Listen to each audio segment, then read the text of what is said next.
Hey everybody, it's Mike. And today on Chip Damage, I want to talk about an unusual topic. I want to talk about bad games, yes, or games that by many are considered of lower quality, let's say.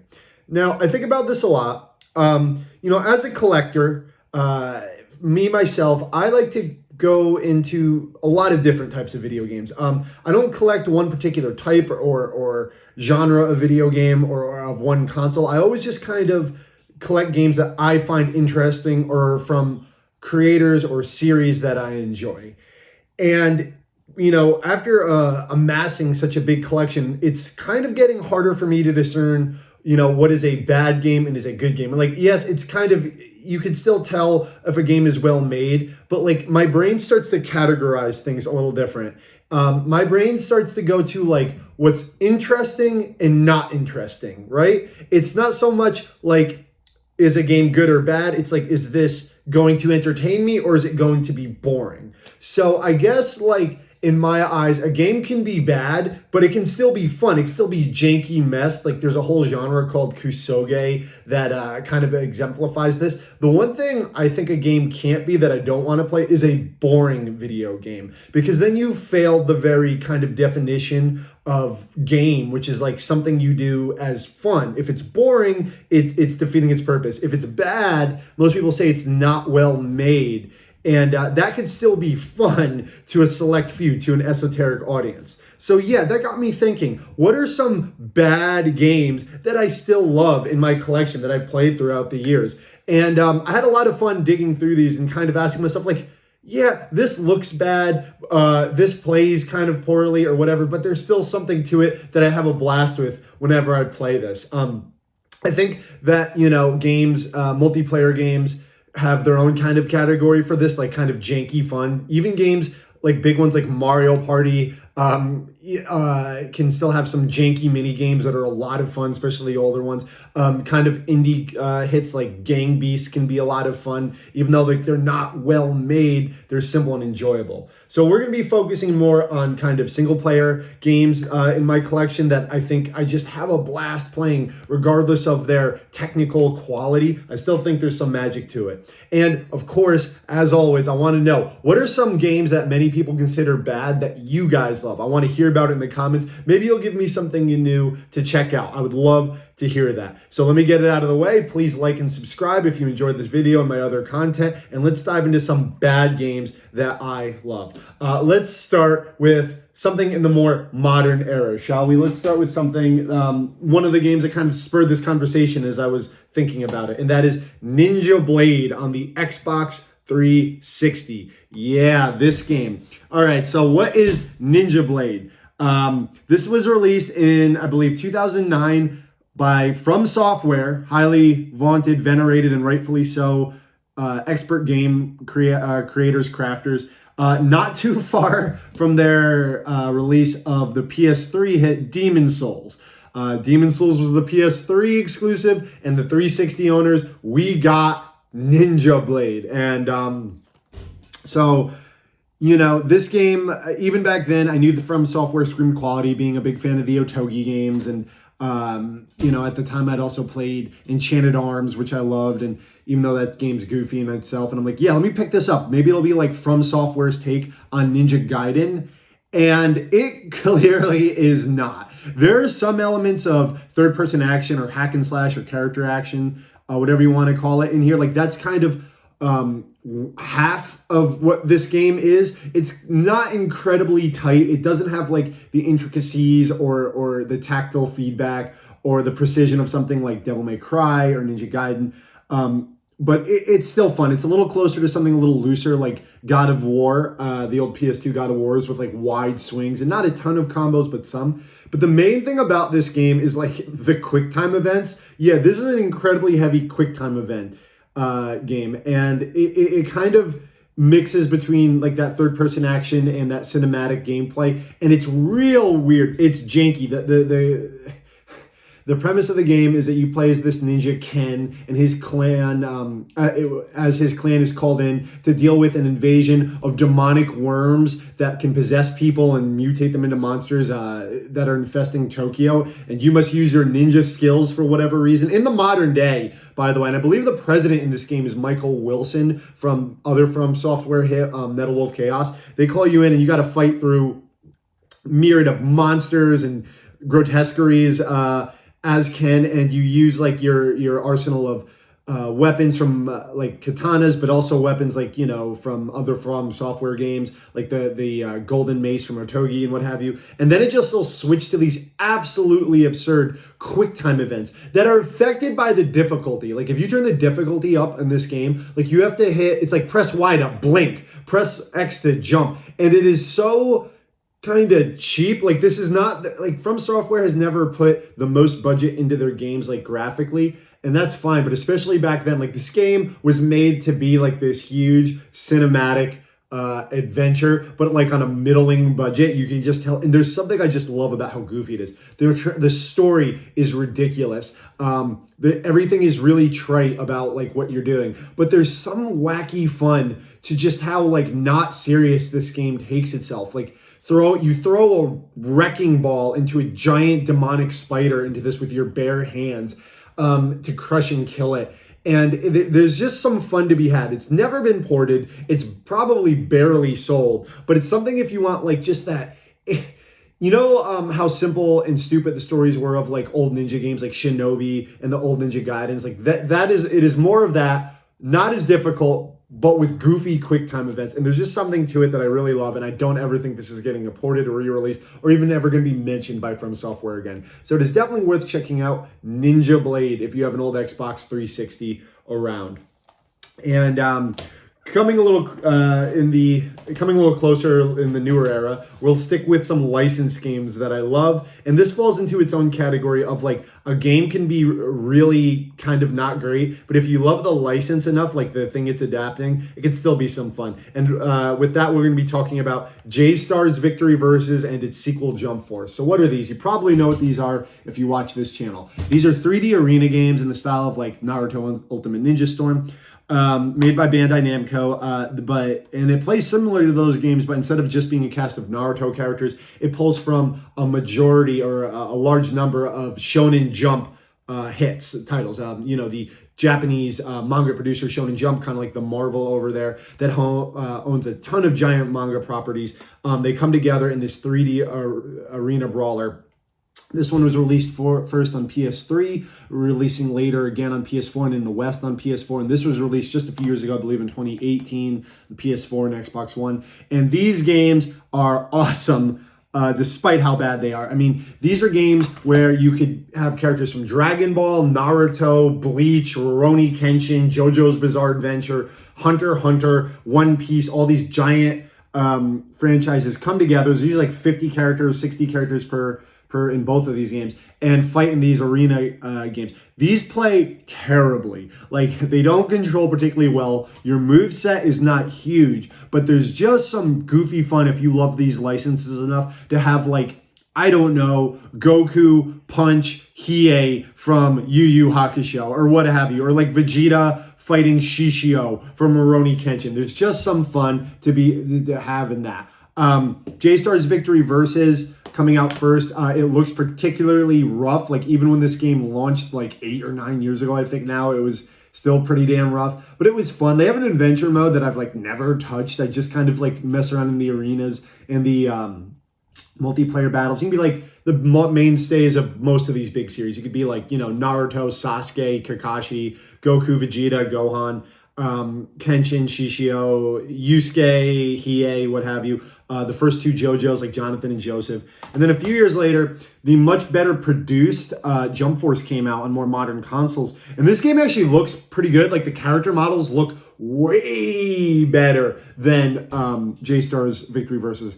And there was DLC for this game, quite a lot. And the DLC was good. It added characters and newer franchises like My Hero Academia, characters from Boruto later on, which is just like kind of an extension of Naruto. So like, still in the Naruto verse. But they added some side characters, and there were some exclusive characters to this, like characters made for this game that no one asked for. No one wants to play them. But they added characters like Jotaro from JoJo Part 3 and Dio, which everyone wanted in Victory Versus. And yet again, it plays terribly. You have a limited move set. The arenas are cool, but like there's not a lot you can like. It doesn't truly matter where you're fighting. Like, yeah, the size changes and there's some different obstacles, but like they shockingly look good and they're more varied in this one. Like you could fight in a pretty good-looking Times Square, or on planet Namek near Frieza's ship, or in Cairo from JoJo, or the Hidden Village from Naruto. Like there's something to it, but these games are only even remotely playable if you're anime fans, if you're manga fans. There is no warrant to these as fighting games. They aren't balanced. They're real janky. The controls aren't great, but it's just kind of fun to be these characters and run around if you're a fan of multiple of these franchises. This won't work if you're just a Goku fan or a Dragon Ball fan, or if you're just a One Piece fan. You have to kind of love most of these franchises to see the novelty in playing as all of them. So yeah, unfortunately, this game got delisted with its DLC. Probably JStars Victory Versus as well, but no one talks about this game, so like whatever. But if you want to like just have a good time and be Kenshiro from Fist of the North Star fighting Bobobo, check these out. Expect some goofy fun for a few hours. And what else can you expect from a game? It's cool they exist, but these aren't going to be showing up on the EVO Grand Stage. So yeah, the JStars games. And sticking pretty close to modern games, we're going to be looking at some more 360 games. And this is this is something to talk about. We are talking about the premier stealth game on the Xbox 360. We are talking about sneaking. Everyone knows about these games. These aren't rare. The early 360 days were great. Right around that era, around 2005, Burger King, the fast food chain, decided to make 3 video games that you could go to their restaurants and buy for $3.99 each. There was Big Bumping, which was a mini game like bumper car game, and Pocket Bike Racer, which was kind of like a Mario Kart BMX game or MX game, starring Brooke Burke. But the main kind of title, the flagship title of, as you can see here, King Games, their own video game brand, was this gem right here, where you play as the Burger King, the mascot of Burger King. They don't use him too much anymore. He still shows up once in a while, but it was their take on stealth. This was the Xbox's Metal Gear Solid, where you literally need to sneak up on people because they're probably so terrified by the King's actual appearance, and hand them sandwiches. And depending on how you do it, with how unique and how good of a flourish you do, you are graded on it. So yeah, you're just kind of like this very creepy king and a guy in a mascot costume. Maybe it's not. Maybe like that's just how he looks. Sneaking around neighborhoods, going up behind people and then like surprising them with sandwiches. And I can't believe this was made. Like, developers made this. Video games of any era are not easy to make. Like, people had to spend time to make this. I mean, I won't do this for every game. I just need to like read out the quick description of this game because it's so ridiculous. The game is sneaking. The objective is surprise. Here's your chance to step into the royal shoes of the king and silently unleash your hot sandwiches on the hungry citizens of this famished world. All of your covert gaming skills will be put to the test as you try to fill the role of the slickest sneaker on the planet, the Sneak King. So yeah, this game could be in a couple of hours, but if you want to get all the achievements, it can kind of take you a long time. And it's just so ridiculous that this even exists. And it was cheap, right? You can't like say this is like so bad because they charge you $3.99 for this. You could get this for the same price as like, chicken tenders of a certain size. Like, it's so cool that this existed. And this was like unique because it says even on the cover here, includes original Xbox and Xbox 360 versions. You could pop this in an OG Xbox and it would work just fine. And it wasn't really a different game. I guess it worked better on the 360. I don't know. I've never compared them side by side. No one has ever done that to care. But like, I guess if you want to play it in 1080i, you should pop it in the 360. But like, This is just a funny game to like talk about and then play for a few, like maybe 1 hour at max, and just be like, yeah, they made this. And I'm like, I think everyone should have this. They are not rare. They made thousands and thousands, probably millions of these. Check out Sneak King if you want the 360's counterpart to Metal Gear Solid 4 on the PS3, Sneak King. But let's talk about a truly junky game that I just think about all the time. Let's talk about Bullet Witch, the original Bayonetta. Yes, Bullet Witch. And I believe this game recently got a Steam port. What is Bullet Witch? Well, it's just that. You're a witch who specializes in guns. Your broom, as it were, is a customizable gun that can be a machine gun, a rocket launcher, what have you, and you can cast spells to fight an army of demons that are invading from an open portal to hell somewhere in the world, and you're kind of like globe hopping to fight these monsters and send them back to hell. And this game is just like so cheap. I believe it was developed by the company Cavia, yep, and published by Atari of all. Cavia, who also worked on like the Resident Evil Umbrella Chronicle games and Dark Side Chronicles. This Bayonetta, this is not. This game is so janky. It didn't even look great when it came out, and the physics are all over the place. Like it has highly destructible environments because the spells that you can do are impressive. You can call down a bolt of lightning. You can summon meteors. They will destroy, let's say you're in a city, like a huge skyscraper, and debris will go everywhere. And if you're even anywhere near that, like if you clip it, you're dead. There's like infinite voids you could fall into. Like you could walk through some solid materials. Like the clipping is through the roof. The main character, I believe her name is Alicia. She has she has many downloadable costumes in this. Like they kind of exemplified her sexiness. They clip through her all the time. Like there's fairy outfits and dresses. Like it's her movement, her mocap is very janky. You're always like, it doesn't look right. Like her lower half doesn't look fully connected to her top half of her torso. And yeah, and like the environments are really bizarre. Like there's suburbs, a city, a park. None of it looks really great, and like they're huge. I'll give them that. But like they feel like you see the engine of the game. Like they didn't put the final coat of paint on it, and then you just kind of gun your way through in this exploitative way as like this sexy young girl, like, you know, shooting down demons. And there's like only two or three real like bosses in this. And the story is super light, but there's just something about it. And this isn't like some Bayonetta clone. This came out like 3 years before Bayonetta, and I don't think the guys at Platinum got any ideas for this when making Bayonetta. Like there's like, yes, you are a witch who uses guns, but that is it. That is where the similarities end. I don't think either company knew about the other when making this, because this game did not make any type of impact whatsoever. Let me tell you. But it's just like a novelty, right? Like this is like what you would get on the PS1 or N64, even up to the early PS2 eras. You don't really see this. Like it's not an indie game, but it's not a AAA or even AA game. It's just like something like you would walk into a game store and randomly see, and you're like, what is this? And you pick it up for like $15 to $20, and you have a few afternoons of fun. And that's exactly what this is. This is like just janky Kusoge fun that you should check out if you don't spend more than $10 on this. But it's just like very charming in its cheapness. It has some fun, like, you know, gunning down the enemies.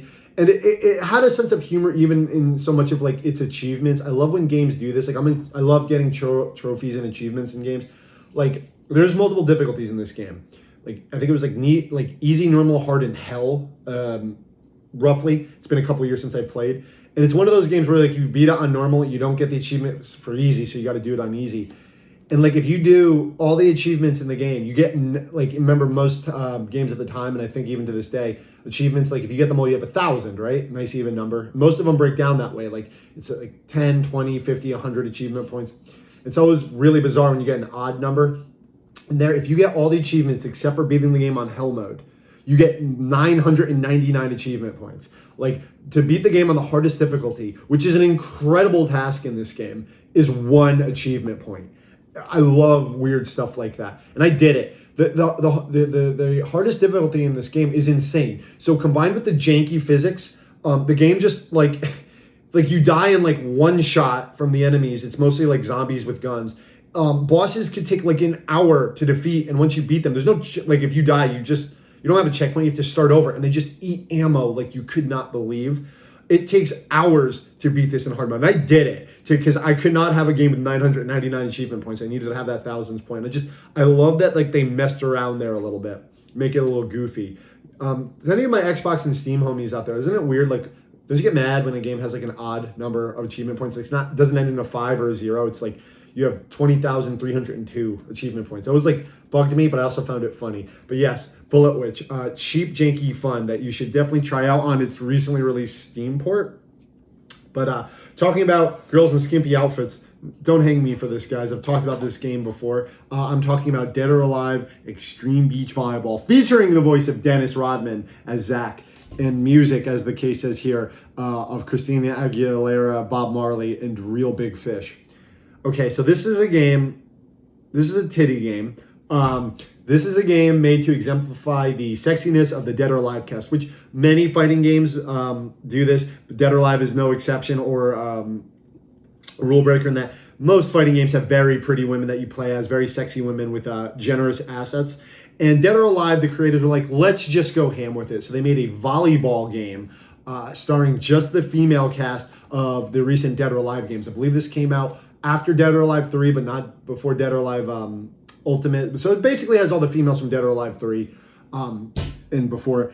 And yeah, like honestly, this was graphically one of the best looking games on the console. Like Tecmo Team Ninja always made some of the best looking games on the system and of the era. If you like Ninja Gaiden was like the best looking game period in 2004. I don't even think many PC games could hold a candle to that. And Dead or Alive 3 was great looking, but this game was like really pushed it. This game looked incredible in 2004, but it was in like this weird game where essentially what you do is you pick one of the girls to play as, and you go through this weird pseudo date simulator where you go to Zack's Island to play volleyball. But before you play volleyball, you must make friends with one of the other girls on the island by buying them gifts that they may like. And you get clues from that by like reading the manual, like, what's their favorite color or their favorite food. And if they like you enough, they'll play volleyball 2-on-2 sets with you against other girls on the island. And you have 14 days, which are each broken down to like 3 segments, to either play volleyball. And if you do well, you increase the bond with your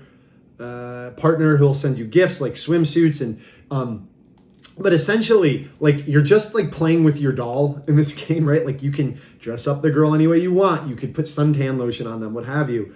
And it's kind of, creepy when you say out loud. But first thing I want to say, the volleyball, while very simple, especially in this first entry, which is the one I have the most experience with, is pretpretty solid. Like, it just has like a pass button and a spike button and what have you. But it works. Like, the game, runs at a good clip and what have you. But like, there's some other fun mini games, like the hopping game where you can earn money. Like, literally, it's girls jumping on like flotation devices to get from one side of a pool to the other. You can earn some money.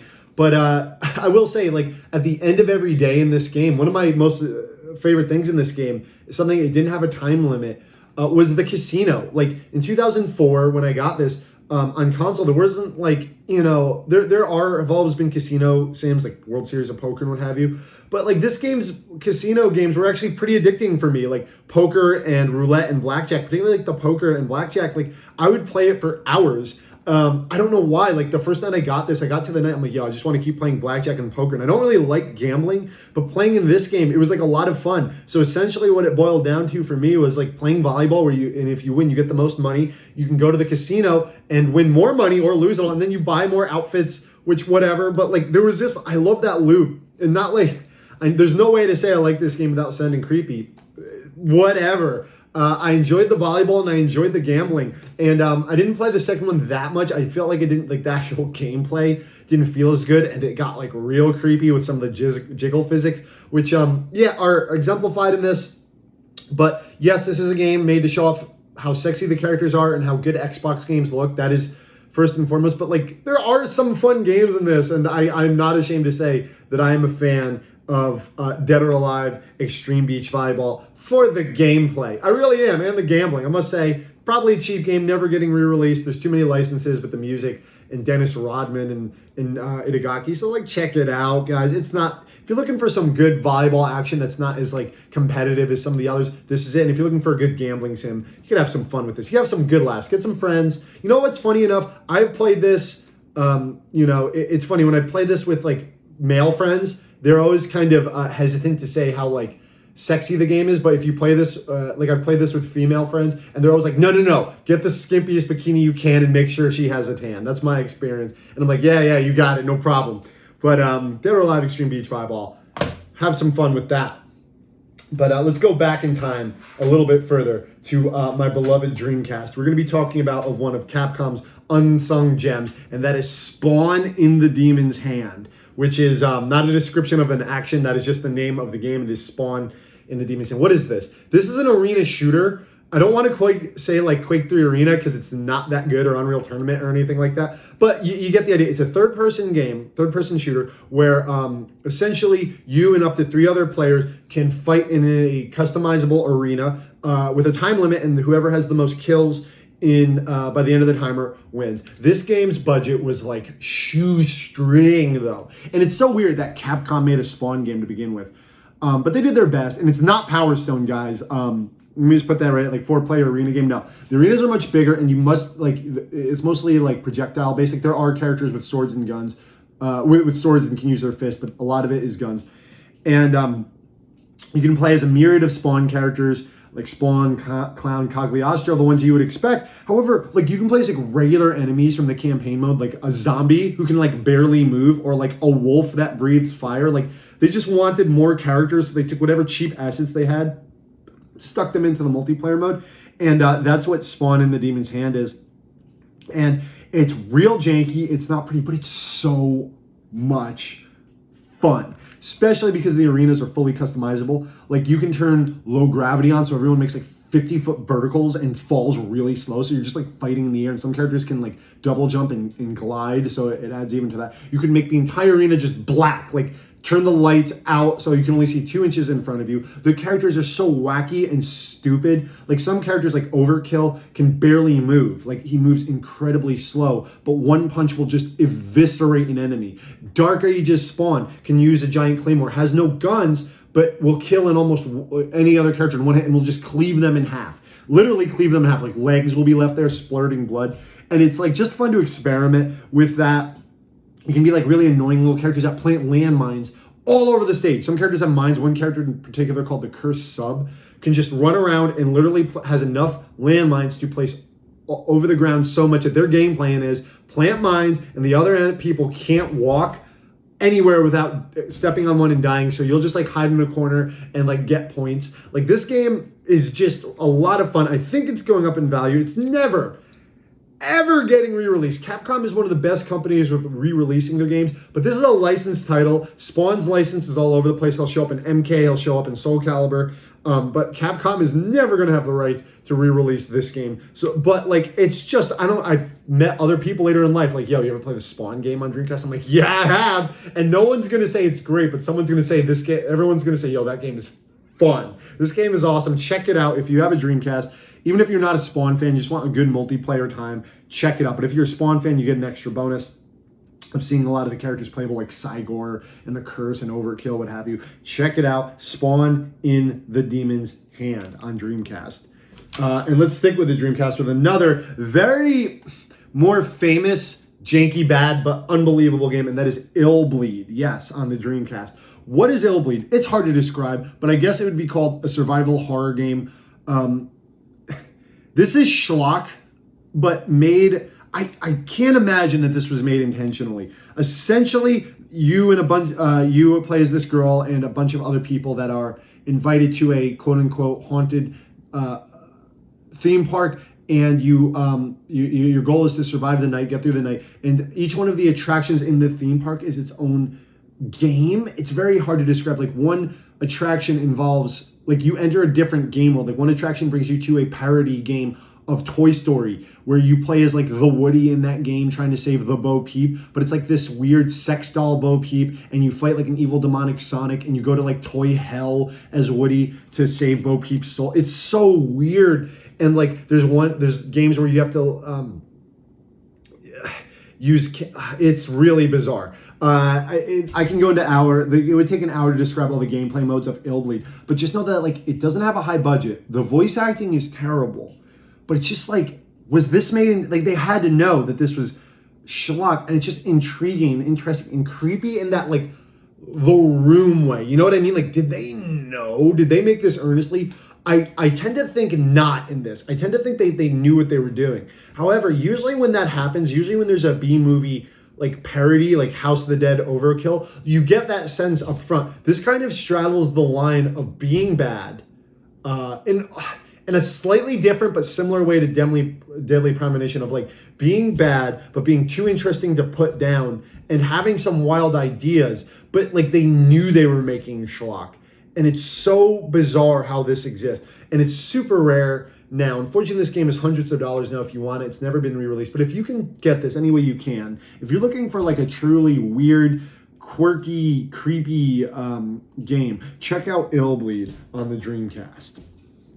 And jumping back to licensed games that, listen, everyone knows this is a bad game, but there's just something about it for me, and that is Simpsons Wrestling. Yeah, I'm a huge Simpsons fan, season 1 through 9. It's like one of the cornerstones of my life. And unfortunately, a lot of Simpsons games are not good. You get, like, more recently, like they don't make them so much anymore outside the mobile space. But games like Simpsons Road Rage, I had a lot of fun with as the the Crazy Taxi clone, and Hit and Run, and the GTA clone's pretty good. But before that, like the early 3D Simpsons games are just terrible, and this is one of them. Simpsons Wrestling is literally just that you play as like a bunch of Simpsons characters and a more of like a arena fighter than a true wrestling game. And it's just jank city. Like, it's unbalanced, doesn't look good, but it's funny, right? If you're a Simpsons fan, you have a lot of deep knowledge of the Simpsons. Like, there's just something to it. And particularly, like, the reason I'll play this is because I like to play as the most broken character, Ned Flanders, who's just like, in terms of broken, ridiculous characters. Who would have thought Ned Flanders would be the best character, where like his move, his main bread and butter, is to throw a Bible at you that homes in on you, will chase you around the arena, and like can't miss. So, and no one else really like does stuff like that, so it's totally busted. And he says, "Here's a Bible for you," every time he throws it, and it clips. So he'll be like, "Here's a Bible for you. Here's a Bible. Here's a Bible. Here's a Bible for you. Here's a Bible." And it's just so funny. And his special move is that he gets on his knees and prays to God, who strikes the opponent with lightning. And he just literally does that. It's like, "Oh, dear Lord, Heavenly Father," and like, oh, it's hysterical. It's probably only fun for like 30 minutes to play this, but that 30 minutes had me rolling. Every time I play this, I'll play this with friends and they'll be laughing. This game is not worth more than $3.99, but if you can get it for that and you're a Simpsons fan, just check it out. Like, it's not worth more than that, but it's just a unique thing because like it's a legendarily bad game, so it's kind of worth having in the collection. It's Simpsons, right? It's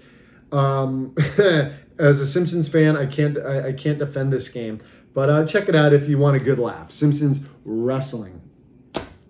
Talking about indefensible games, we're going to go to a legendary one that just won't go away, and that is Night Trap on the Sega CD. Yeah, most game collectors or game historians know this one. So what is Night Trap? Sega classic right here.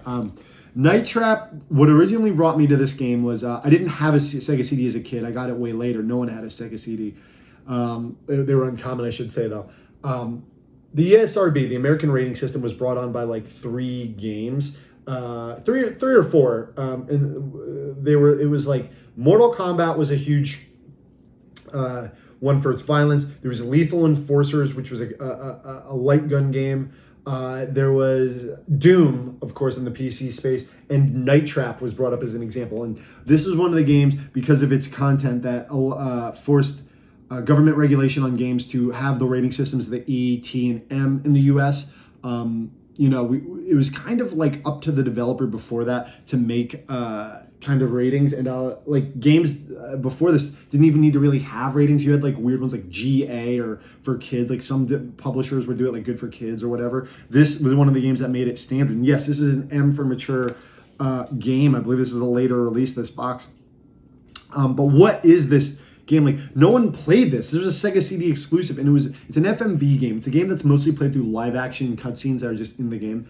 So let me try to describe what this terrible game is. This game, you play as a person who works for a security firm, a security company that has installed cameras and booby traps all over this large house of this family, and your job is that this family, the parents are going on vacation and the daughter is throwing a party and there's multiple people going in and out of the house. You must protect them from vampire henchmen who are breaking into the house to kidnap them. And how what the actual game is you jumping between these cameras, and whenever you see a vampire, an augur, as I believe they're called in the game, about to harass or harm one of the family members, the party goers, you must set off a booby trap to protect them, and you must do that in time. So essentially, you're going through cameras, like little pre-rendered videos, and just hitting a certain button combination to set off a trap door, a sliding stairs, a spinning wall to stop the vampires. And the game is actually incredibly difficult to save everyone. Like, you have to have split precision. I remember I have beaten this game, and how we did it was one friend had a notebook with the times, because there's a timer in the game. Like, well, you have to re-go through multiple times, because if too many people die, you fail. You need to. There's like six or eight cameras you go through. Someone with a notebook wrote down the time that we would need to switch to another camera to capture everybody. And it's like split second. You'd have to be like, camera one now, camera 8 now. We worked out a system. It's a co-op game, because that's the only way to beat this game. And we did it on the original hardware way back when. I'm like, this game has like no violence and no nudity. Yeah, the girls like party around in like their underwear with pillow fights, kind of, like, not really, but like just the idea of, I think like it was so shocking at the time to have like live action footage in a game of any violence. It's not violent. It's really hokey and corny. Even the time it came out, no one's favorite Sega CD game was Night Trap. So regardless, I had a blast just how like weird this is and how impactful it is on game history. Is one of the games that inspired the rating system. So I picked it up and I'm like, yo, I have to beat Night Trap. Like, this is so stupid and goofy. I'm a huge horror fan, so I kind of fit into that. And so was my friend. So we went through this and beat this. We never thought like much like man, like this would have been disturbing to kids. Like, no, absolutely not. And like the weird thing is, like, this game was not a big seller, but like it appeared again. So like what you're seeing here is like the original Sega CD version, which you need a Sega CD for. But like there was another version of this released not too long after, the Sega CD 32X version. Yeah, these are some of the most bizarre games in my collection. I believe there's only 6 of these worldwide. These are games that required you to have not just the Sega CD, but also the Sega 32X, and even less successful add-on. You needed both games to play this, and that is just absurd, absolutely absurd to me. And like I said, I think there's 6 games worldwide that actually required you to have both. It's like, and I have a couple of them. It's like a version of Corpse Killer, and they're mostly ports of Sega CD games. So like, why would you do this? If you have a Sega CD and you happen to have a 32X, why would you buy this version? Like, does it look better? Not really. Like, it's a little clearer. Like, if you want to, it's hard to pick up on the camera, but it's like the FMV on the Sega CD is not full screen. It's like a quarter or a third screen. It kind of gets a little bit bigger on the 32X version. Like the FMV fills a little bit more of the screen, but otherwise it's a completely same game. Like, it's not letterboxed essentially. So if you really want a non-letterboxed version of Night Trap and you happen to be one of the fools like me who have a 32X and a Sega CD, sure, get this just for the novelty. Strange also, it doesn't need a cartridge in the 32X. I was double checking that. Like, the 32X version is just like 2 discs, but I guess it needs the extra horsepower of the 32X to play it. And I'm like, I can't believe they made 2 versions of this. One on an unsuccessful, it's not a great game. It's a weird game. That's why I wanted it. But on an unsuccessful piece of extension hardware, but then to double the fuck down on it and get a version that needs both Sega CD and 32X. Like, wow, that's ballsy. But this game would not go away. I never thought that a few years ago, I believe late 18, 19, that era, they decided to re-release Night Trap on digital platforms. You can play Night Trap on the PS4 and Switch and Xbox One, and my homies over at Limited Run were right on top of that. So yes, I bought a physical version of Night Trap on PS4, and I don't regret it, because I can't believe this is real, that this game would come out again in HD with trophies in the modern era and then get a physical release from a company that specializes in releasing physical games digitally. Good on you, Limited Run. This came with a documentary, a My Life in Gaming documentary about where everyone is now and what happened to the cast of this game afterwards. Some of it's unfortunately kind of tragic. But I'm like, oh my God, they they did it. They brought back Night Trap, and not only did they bring back Night Trap with that edition, I got the collector's edition. This is yet again the PS4 like limited run edition, because they just wanted, like, they put their full weight behind how ridiculous this is that this exists. So yeah, I have 2 versions of this game on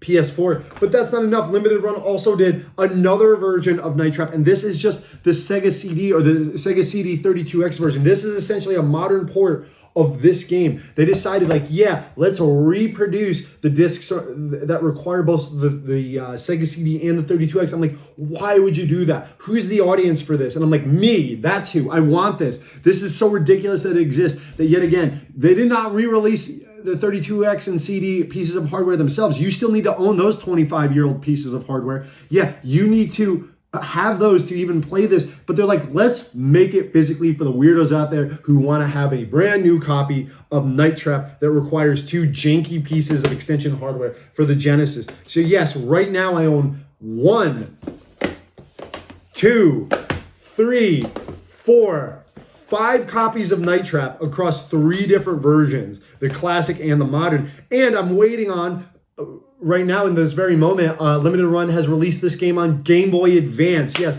there's a brand new produced cartridge of Night Trap on Game Boy Advance, which I think is just like the movie, being shipped to me sometime soon by Limited Run. So I will have I will have another version of that. I will have 6 copies of it across 4 different mediums, because I just can't get over that not only this exists, that it had such a big impact, but it keeps getting re-released in the weirdest formats possible. Check out Night Trap. Do I love it? I love that, like, what it is. I don't love playing it, but if you want like goofy fun and you want to show like a normie the weirdest time of their life, play Night Trap, guys. I'm telling you.